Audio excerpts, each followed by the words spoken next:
Hello guys, welcome back to our channel Winsworld TV. So matapos nga ang laban ni former 3 World Division Champion kontra Saul Sanchez na kung saan ay tinapos lang ni John Riel Casimero sa maikling round si Saul Sanchez sa isang napaka-impresibong knockout ay hindi na iwasan ikumpara ni Canelo Alvarez si former 3 World Division Champion Cuadro Alas John Riel Casimero kay current undisputed and 4 World Division Champion Naoya Inoue. Ayon sa kanya ay may mga estilo si John Riel Casimero na wala kay Naoya Inoue at meron din estilo na kakaiba si Naoya Inoue na wala kay John Riel Casimero. Kaya kapag naglaban sila ni John Riel Casimero kontra Naoya Inoue ay tiyak na isang magandang laban ang atin mapapanood. Dahil talagang bakbakan ito, dahil si John Riel Casimero ay isang boksingero na palaban at ganun din si Naoya Inoue. Ngunit ganun pa man kahit gusto ng karamihan na maglaban si Naoya Inoue versus John Riel Casimero ay depende daw ito sa promoter ng bawat isa at nilinaw ni Canelo Alvarez na hindi natatakot si Naoya Inoue kay John Riel Casimero tulad ng sinasabi ng karamihan. Ginagamit lang daw ni Naoya Inoue ang kanyang utak sa bawat laban niya kaya hanggang sa ngayon ay hindi pa sila naglalaban, dahil napakalayo daw ng agwat ng rank ni John Riel Casimero kay Naoya Inoue, kaya kung gusto daw ni John Riel Casimero makalaban si Naoya Inoue ay dapat ay tumaas si John Riel Casimero sa top 2 para maging mandatory challenger ni Naoya Inoue, sa ganoong paraan ay tiyak na makakalaban niya si Naoya Inoue. Dagdag pa sa ating mga balita, matapos ang laban ni Naoya Inoue kontra sa veteran former world champion TJ Doheny, ay muling nabuhay ang usapin at hindi maiwasan ikumpara ng mga boxing fanatics si Naoya Inoue kay former 8 World Division Champion Manny Pacquiao.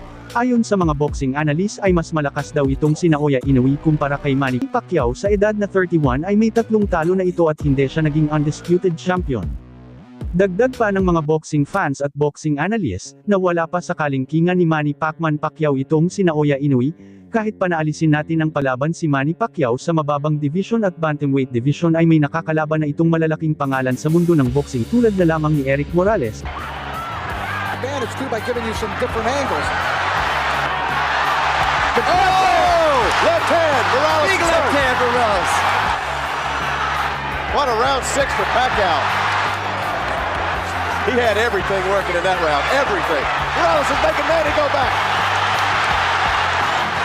Morales digging in to a man making over $2 million in purse tonight. But these two fighters don't have any help. It's up to each individual. That's what it makes this such a great sport. Nobody but you. Down goes Morales. Oh, the fight is over. Manny Pacquiao has won. Manny Pacquiao. Juan Manuel Mat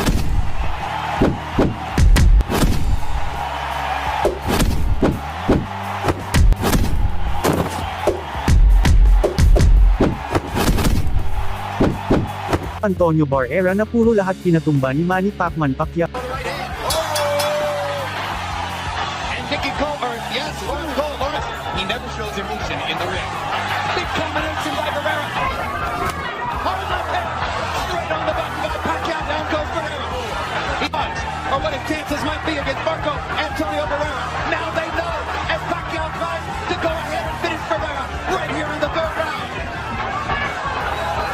And he's getting reckless, and Barrera takes advantage. This round, and Pacquiao won the game 2 rounds later. Pacquiao comes in trouble. Everything is great for Pacquiao just here. Starting to dominate every area of the fight. Now Barrera gets a hard right hand back. But Pacquiao's body punches set up another knockdown, and Lawrence Cole says it's not a knockdown. Now the right jab is coming. Left hand counter. Stops Pacquiao.